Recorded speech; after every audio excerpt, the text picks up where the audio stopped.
Ladies and gentlemen, welcome to Friday Night Live. My name is Cash. I've got Sean and Mark with me. Producer Ryan is going to be switching out the cameras. I know it seems like a little bit of a mess. Like I said, we are in transition, but we still keep going. Don't leave you guys waiting. Tonight's topic is about speed bumps. The objections that we bring up for ourselves in getting ahead with investing. So today, myself, Sean and Mark, we're going to talk about this, of how we get in our heads, maybe not you, maybe it's just me, maybe it's just one of them, how we get out in our own heads to stop us from progressing. A lot of the self-help gurus call it self-sabotage, if you will. So we're going to talk about that tonight. Without further ado, let's get into it. So boys, thank you for joining me. Absolutely, I'm very, very happy to be here. We love it, we love it. I know the studio is dodgy at the moment. We are half prepared. But Sean, first question to you, mate. How's my week? Fantastic. No. Next question. I'm skipping the weeks this week because I really want to get, because you know what? Sometimes I feel the podcast is, asking the question is self-sabotage. Let's go straight to the point, right? Sean, very simple, right? How many times have you got yourself, or you've seen people, very successful people, self-sabotage themselves in their goals? So I'm not talking just property, but they have a goal, they have a set goal, and how they self-sabotage themselves. Do you have examples about that? So you're saying people that self-sabotage themselves, not just with property, how many times do I see that? Every day. In general? Every single day. Yeah, property is a part of it. Yeah, every single day. So property-wise, self-sabotage is, a common question I get asked is, let me review the numbers. And the problem is that the reviewing of the numbers might take 10 days. Whereas it's an exercise that if you're trained in the right way, will take 5 to 10 minutes. Yep. That's what 5 to 10 minutes versus doing, 5 to 10 days is a huge gap. 100% Where you today will be able to enforce your proactiveness in the marketplace, where it's going to give you a massive advantage over the competition. That time frame is today. A lot of people don't realize that if they start condensing time frames. What I feel people need to realize, and Patrick David from Value Team talks about this really well, is condensing time frames. So if you want to have a 40-year career to be your version of success, could you do it in a 20-year career? The answer is yes, because you can condense time frames. Have what you would normally do in 2 days being done in 1 day. 1 day, exactly. So the answer is I see it every day, because I've got people that are in my circle that make self-sabotaging mistakes where they don't want to accept failures, they don't want to move on, they don't want to accept solutions, they want to dwell on the past. That's from a personal perspective. That's actually, you know what? Dwelling on the past, can you expand on that for us? Because I think that's something a lot of people, not just dwelling on the past, but even other people's experiences. My friend did this, my brother did this. Can you just expand on that a little bit about self-sabotage? It's not only that, let's take an example of what a lot of young couples these days go through, which might not have been as common 30 years ago, right? So we fall in love, we love unconditionally at a certain time, and we decide to make a partnership, get a marriage going on at an early age. We say it's, of course, we can laugh and say it's self-sabotage, but what happens is the financial discussions were not had prior. Yeah. The discussions around what would happen if were not had prior. And I'm just speaking from an example that's got nothing to do with being an investor, but I'm talking about examples that I've been affected in my personal life, where I know people that are close to me right now are self-sabotaging themselves because they are dwelling on the past, which is they're holding on to the hope of what, let's say, a relationship would have been, and at the same time they're deciding that, okay, based on that, this is where we were supposed to go. The answer is today, there is no we, there is just you. At the end of the day, you've got your own back. Yep, 100%. What are you going to do for your own financial future? And then those questions come for some people over time, after 6 months, 10 months, 12 months. But the sooner you realize that you should not be dwelling on the past, which is basing your expectations and everything based on past outcomes, that's where I feel you'll genuinely be set free. Mate, I think that's every investment guidebook. True. Past performance is not a reflection of future performance. Read the offer Absolutely, document absolutely. carefully before investing. Yeah, you're true. So I'll give you an example, right? Let's say we the three of us, right? Yep. We know people, we're good people, we're smart people. We get in touch with smart people, and let's say we were about to get into a relationship with someone. This is for all the audience out there that have had relationships in the past that are not the person you are married to today. We know that to be the case, let's be honest. But are you going to base your financial future on something that was what you had discussed in the past, or are you going to move on and find something that actually matches yours and your significant other's criteria? Yeah, I think it's a very, very important thing, bro. Like in my household, I can only speak for myself, is we have a very clear picture and we're on the same page. Yeah. And being on the same some page things. Yeah. is super important. And being on the same page sometimes only comes after you've dealt with the past. To realize that, okay, cool, here's where I can pre-frame my expectations. And I think that applies to all relationships in life. So relationships with yourself and investing. The problem is, I feel if you find yourself in a self-insinuating cycle, which is, I've got opportunities where I regret the past me. So this is now talking about your relationship with yourself. Yep. I regret that I didn't act on things when I could have, would have, should have. Oh, that's the worst. This is what we speak about in the investment world all the time. What can you do today? Great. So the analysis factor is a 5 to 10 minute process. The better you get at mastering condensing those time frames, is the better your outcomes will be in the future. You know, the funny thing is, and Mark, I'll pose this question to you about efficiency. We all are chasing efficiency, from moving from writing down journal entries in a ledger book to moving to Excel, to now having Xero and QuickBooks for accountants, for example, from learning how to code. Like I actually know people in existence today growing up in India where they learn how to write computer code on a notebook versus actually using software because they couldn't afford a computer, right? That's insane. Right? Literally learning how to code True. on a computer, on a notebook, by memorizing code before they could use a computer. At least computer type something, it'll tell you it's flawed, right? Efficiency is super important. That's why we have apps and technology in cars. That's why we don't walk. We'll pay for a car, right? Why don't you walk to work? Like I could walk from my house here in 2 hours, but why do I? Sometimes traffic takes that long, but why do I want to sit my butt in a nice European car, air conditioned, come here? Convenience, faster, safer, whatever you want to call it, right? A lot of times when it comes to financial decisions, Sean, you're really right about it. People become super inefficient in self-sabotage, and it can take 10 minutes to really analyze a deal, and it's super powerful. Why do you think people get stuck? Even sometimes you can send someone an email. In my case, I can tell you, I can send someone an email. I can send them a walk-through, detailed report. And that person, I don't care, but I feel bad for that person because I can analyze 20 deals in a span of half an hour. So we actually had a leadership summit on the weekend. Yeah, we did. That was really, really good. Was Yeah. amazing. It was very good. There was a little, excuse me, a little saying that I can't remember exactly what it said, and I've got it written down there, but basically talking about the only thing that stops anyone in life was the getting to the other side of the fear fence, let's call it, right? Where you don't know what is on the other side. You don't know what's going to happen once you execute a contract, buy a property, whether it's, let's just use a property as an example. Is it going to go up, down, sideways? Is it going to give us hell? Is it going to give us heaven? We don't know, right? And I think, because of that uncertainty, a lot of people stick to what they know, right? So that inefficiency, for example, what you're talking about, if I'm not mistaken here, is the fact that people try to do everything they can in order to execute, right? Because again, it's like jumping in a cold pool, right? No one wants to do it, but once you do it, the body temperature adapts and you start swimming, right? True. Now, if I use myself as an example, we know that I went through a situation last year where we had a builder that went into liquidation.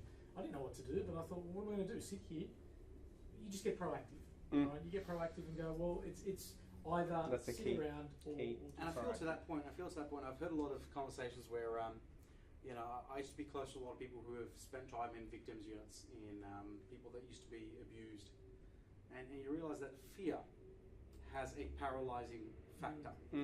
Genuinely, fear of a situation. Let's say we get robbed. Let's say we get into an accident. Let's say something that was not in our future plans at all. The whole insurance industry sits on fear. True. It does. Literally absolutely right. And what if?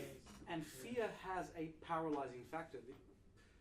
Here's where we have to apply awareness to the situation is, I'm not doing anything because I can't, because I'm still paralyzed by the fear. The reality of the situation is, maybe we need the right team around us to say, hey, look on the bright side.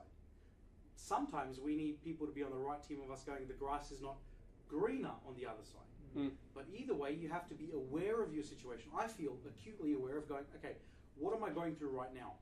Is the challenge that I'm facing right now in my control? If it was in my control, fairly easy to do what's next. Make sure it doesn't happen again by following the pre-steps. Yep. But if something that's gone wrong to me has happened outside of my control, the quantification criteria will never match the ladder. You'll always be sitting there deciding, going, this happened to me outside my control. Does that mean the world's out to get me? Of course not. Does that mean that, I don't have a support system to rely on when something goes wrong? Can I just jump in for the support system? Of course not. Absolutely. I really think you really nailed the support system, because I think everyone needs an anchor. And I think here, and again, there's no bias or anything, but I really think a lot of people think we're experts in this and pretty good at what we do. Extremely. Evidently. Yes. Profoundly. We are. But Substantially. I think most days I consider myself to be an anchor for someone, and at least hope to be one, to be able to support them through these decisions, to be able to move forward. If something goes wrong, it can happen. It happens to us. It happens to anyone, right? You can't jump into anything, business, life, job, without having some risk. There's risk. Otherwise, fucking sit on a couch and don't move. And maybe you're hit by an earthquake or a missile if you're in Ukraine, for God knows. And that's it. So I guess having an anchor is super important. Like, you got to find that point of anchor, like whether it's your personal life, financial life, whatever it might be, to be able to move forward. But even a fair point with you is like cold water. You got to jump in. You do have to jump in, because you could read... essentially, like, bro, I'll say this on camera, honestly. I really feel like you don't need me, you don't need Mark, you don't need Sean. All the information's on YouTube. You can read 50 books. But it's like reading a book on swimming. Yeah. Like, you gotta I jump in the pool, man. I use this example all the time. All the time with It's clients like- who are trying to do high-level items, and I say, I could invite Ian Thorpe to sit here in front of you, Michael Phelps, and to tell you about how to swim. And if you've never swam in your life, you will learn from Michael Phelps directly from the horse's mouth. In fact, the goat's mouth. And then when you jump in the ocean, are you going to be a great swimmer? When you jump in the pool, you will get be a eaten great by a swimmer? shark sometimes. You've got to kick and breathe and try and do it for yourself. Sometimes we have a problem of doing, but what I want people out there to know today is, don't, when fear paralyzes you in mysterious ways, right? Because you've got a big problem to solve. When you have big problems to solve, sometimes the easiest way to get out of it is by doing the most basic things. When you wake up in the morning, make your bed. Go, great, I've got that going for me. Because what people discount is this is adding a little bit of coaching into the mix now, which which is important. we do bro. sometimes, or sometimes we don't. But doing the bed gives you something called momentum. Yep, 100% Momentum to doing your bed calls you to go, cool, let me speak to the people that I was supposed to speak to. Let me cover my initial responsibilities to my direct and close family. Then let me go out and address what's going wrong with me professionally. Then let me go ahead and decide what I want to do to grow. So it all starts with the smallest thing. And sometimes it could just be waking up in the morning and deciding to go, cool, I'm not going to go turn the sheets over and hide from the troubles that are going on. Speed bumps are a big thing, and they're available everywhere. Like some of my closest clients... It's default, it's speed bump. It's default speed bump, and some of my closest clients today that have done extremely well in property are still facing the speed bump moment despite having 4 or 5 unencumbered assets. Yep. But, you go through speed bumps too. But when they drag me aside and they go, oh, look, I had this speed bump, and this was irrelevant to everything financial, it was a personal thing. And that's why I feel like, when we discuss this all the time, when people's energies are good, when they're aligned with who they want to be, and they're generally taking the positive outlook. It works out. Their journeys work out. It actually works out. They work out really well. And the most negative person's journey also works out. But it works outlook is negative. It is. Look, I'll tell you something, dude. There was a personal situation, and I'll share this with you. And bought multiple properties, new, existing, went through different like situations, bad tenants, good tenants, this and that. Same research. Some have gone beyond my expectations. Some have gone above my expectations. None below, thank God so far. But my dad, I remember one point getting a phone call that your father's had a heart attack, and he was miles away from me. My properties, the tenant, the freaking car repayment, it was irrelevant. It literally meant nothing. I could not in my head, I could be like, you know what? F you, bank. Come and take the property, right? Like, I'm out. Not going to pay it. See you later. I'm out, right? And it was an instant switch because I went into what is most core of importance. And I think one thing that taught me when I came back from that, and hopefully that was okay and everything. And one thing that taught me was I have a very simple rule in life, and I'm sure you boys relate to the same. I look at my house, I look at my family, I look at the car I drive, I look at all of these things, and I ask myself, is this what I want?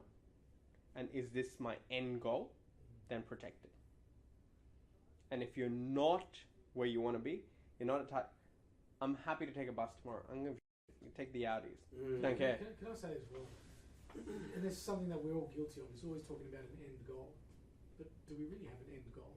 No. Like when you really think about it. No. Not when you're wired the way certain people are wired. No, we don't. And if we do achieve the end goal. When I talk about end goal, it's 15 years. Yeah, hang on, hear me out. So 15 years, right? Yeah. So let's say you'll be 50 years of age, right?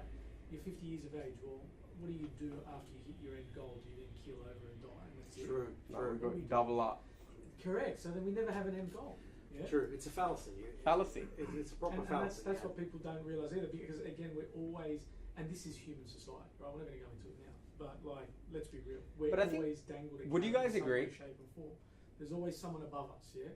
And that's where I guess the fear comes from, is because we don't know what will happen, because the higher up, the bank will take the property from, or this is going to happen to whatever it is. But there's always a higher thing that's going to. Let me ask you guys something. Would you guys agree with the statement? I believe people's end goal is not related to money or what sort of car they drive, what sort of house they have.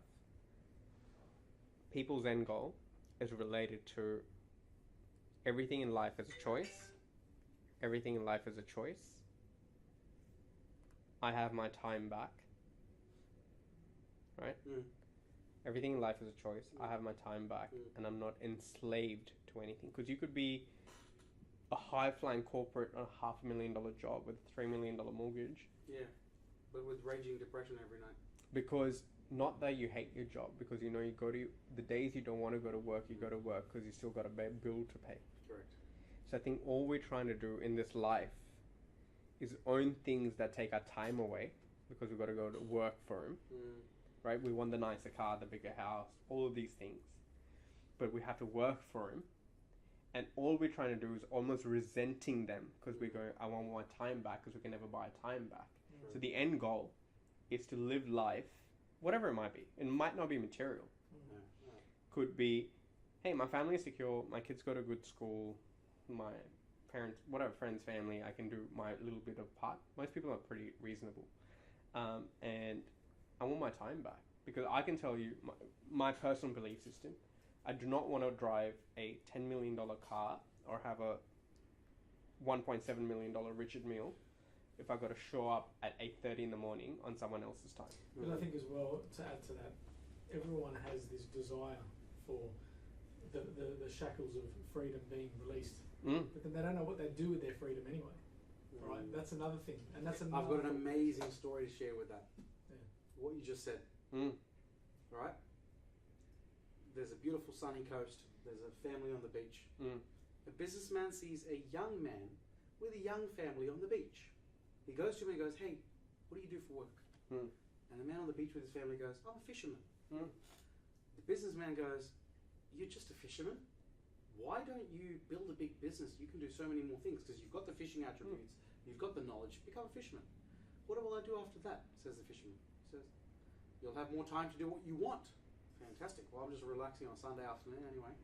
So he takes up the journey, decides to become a businessman, uses his stuff, spends 20 years building a career being the greatest fisherman, builds a business so that he can get all his time back. You know what he does when he gets all his time back? Sits on the beach. Sits on the beach with his family. But I'll tell you something. The only right thing he did there was make sure that he sacrificed his time, energy, and skills to make sure that everyone else in this family, legacy. Absolutely. But the other thing people got to seriously ask themselves is, what is my end goal?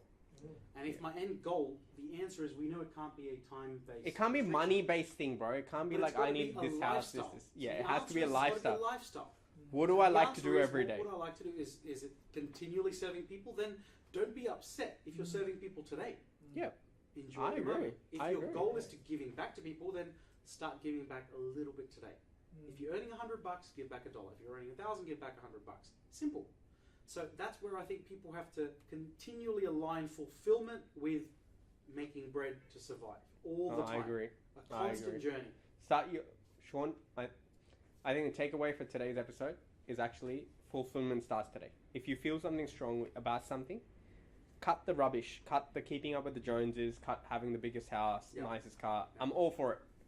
If you say I don't want a nice car because you can't afford it, there's a problem. True. You can afford it and you say I don't want a nice car, it's a choice. Exactly. You say I hate my job, switch careers. But you go to work because of love and you don't have to work, that's passion. True. That's passion. Like I would do what I'm doing for the rest of I actually love it. I actually love what I do. I'm very, very lucky to do what I love at what I do. All right? On that note, I got to go to a wedding. I'm out. My name is Kesh. I'm so excited. Sean and Mark. No Rapid Robins tonight. I'll speak to you guys soon. Thank you. God bless you all.